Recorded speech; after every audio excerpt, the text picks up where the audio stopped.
just joined us there, has been an earthquake off the coast of Haiti. Now, our director of coverage at the moment is Roger Clark. Just give us a sense of what you're up to now. iReport.com is being used as a posting ground for people who are missing. How is the poorest country in the Western Hemisphere going to cope now? If the world wants to demonstrate an enormous show of compassion, this place is... Since televisions became a staple in every household, Americans have been obsessed with watching disasters unfold on the news. While the media claims that they have the right to bring this information to the public and their presence there is helping the victims, why does the media stop covering these places after public interest has faded? Is there a more ethical way to cover these disasters? Susan Sontag, author of Regarding the Pain of Others, said being a spectator of calamities taking place in another country is a quintessential modern experience, the cumulative offering by more than a century and a half's worth of those professional, specialized tourists known as journalists. But shouldn't we be more than tourists?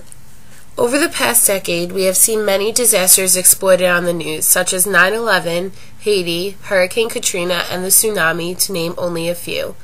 According to the Oxford Dictionary, the word exploit means to make use of unfairly, benefit unjustly from the work of someone else.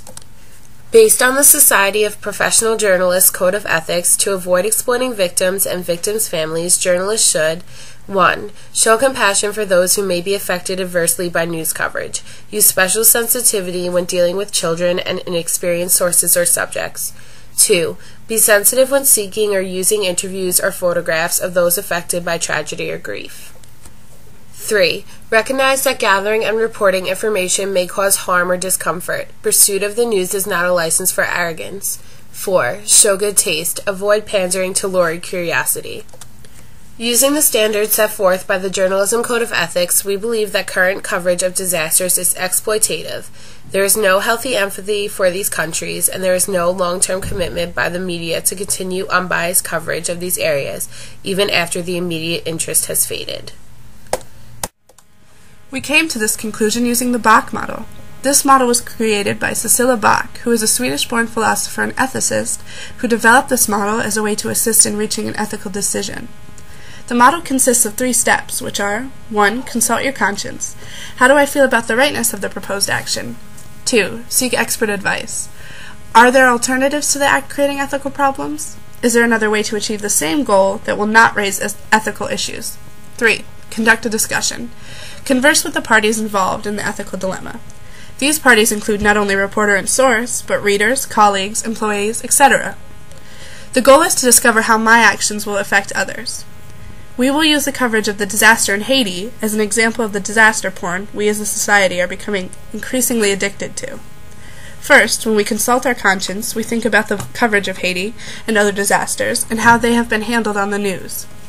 The first images we see of a disaster are always shocking, heartbreaking, and attention-grabbing. Virginia Woolf, in the book 3 Guineas, states that such images are a means of making real matters that the privileged and the merely safe might prefer to ignore. This is the initial purpose for showing these images on the news or in newspapers. But after we have been exposed to these images and stories so many times on 24-hour news broadcasts and extended coverage of disasters, that many become desensitized to these images, and seeing these terrible images almost becomes the norm. As Susan Sontag said, if it bleeds, it leads. The current coverage of the disaster in Haiti is best summed up by David Sirota in his article, Our Addiction to Disaster Porn, where he states, the news about Haiti is so divorced from the larger issues of poverty and destitution that have plagued Haiti for decades. That's why I call it disaster porn. It's completely exploitative and voyeuristic, rather than contextualized to tell the larger story of the tragedy of Haiti. It's disaster porn stars running around in their disaster chic clothing, t-shirts, and safari garb, refusing to tell the real and troubling story of Haiti. News organizations should have started covering the state of the areas before the disaster hit, and later maintained a presence in the areas of disaster long after the initial interest has faded. Coverage of the areas throughout their recovery are necessary for maintaining this need to help. The first expert who we decided to consult was Aristotle and his golden mean. The golden mean is the idea of finding a desirable model between 2 extremes. For disaster coverage, we obviously think the disasters should be covered on the news, but not in the exploitative way they are now. The coverage of the disasters should focus more on why areas like Haiti were affected so badly by the disaster and the economic state of these countries prior to the devastation. We also think that the coverage should not stop so abruptly and that news organizations should make a commitment to stay in the areas and keep reporting throughout the country's recovery to help encourage people to keep donating, no matter how long it takes to rebuild. Another expert we consulted was Immanuel Kant. Kant was an 18th century German philosopher who developed the categorical imperative. The categorical imperative is a way to analyze motivations of our actions. Kant stated, "Act only according to the maxim whereby you can at the same time will that it should become a universal law." This means that the media covering said disaster has to demand a change, or the public must. Act on something you desire to become a law or procedure, and others will follow suit. The final step of the Bach model is to conduct a discussion with all parties involved. We decided to step into the shoes of the parties affected using John Rawls' veil of ignorance. The three parties involved in this issue are the victims of disaster, the reporters, and the audience. The victims of the disaster are the most vulnerable party who may feel exploited by all the coverage of the disaster. The victims of Haiti may wonder why there was no coverage of the economic state of their country before the disaster occurred. If there had been help before the disaster, the damage could have been less. The rest of the world waited until there was a terrible disaster to send reporters so that America would look like saviors. Once interest has faded in the country, the reporters leave, even though the area will be devastated for several years to come.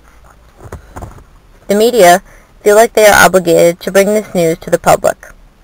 The reporters are bringing aid with them while they are reporting on the disaster. The coverage of the disaster is sparking contributions and donations. The viewers feel like they have the right to know what is going on in different parts of the world. If the audience is donating money, they have the right to see where it is going and how it is helping.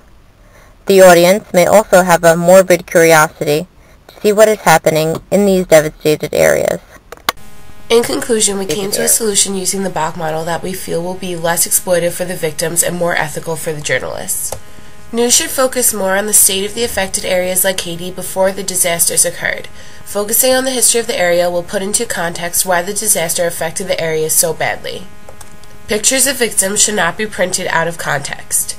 Unbiased follow coverage would better inform viewers of the disaster without igniting morbid curiosity. The media's job has to be not letting interest in the area fade. Whether it is every week or every month, on a national or local scale, there needs to be follow coverage of these areas and their progress towards recovery. The media or the audience need to demand a change and break the cycle of perverse coverage of disasters. This change may be slow, but it's better than having to hear disaster and porn in the same sentence.